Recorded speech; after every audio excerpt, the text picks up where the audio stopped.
Magluto tayo ng beef caldereta. Simplihan lang natin mga idol. Carrots at patatas, unahin na natin iprito. Pag sa tingin natin na medyo luto na, isunod na natin yung bell pepper. Konting prito lang. At tanggalin na natin. Itabi lang natin muna. Sa parehong kawali, binawasan ko lang yung mantika at nagisa na ako ng bawang at sibuyas. Palabasin lang natin yung aroma at ilagay na natin ang karne.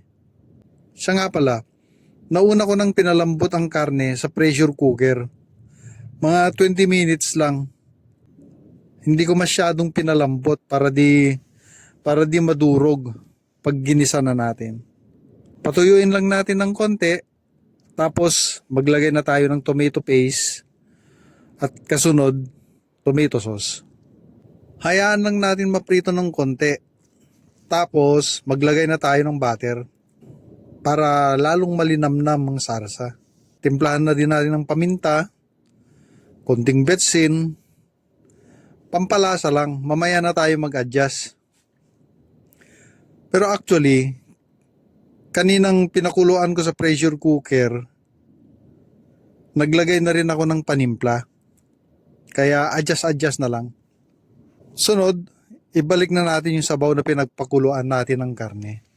Takpan lang natin at hayaan natin kumulo hanggang sa medyo mag-reduce yung sabaw. Paglagay din tayo ng liver spread.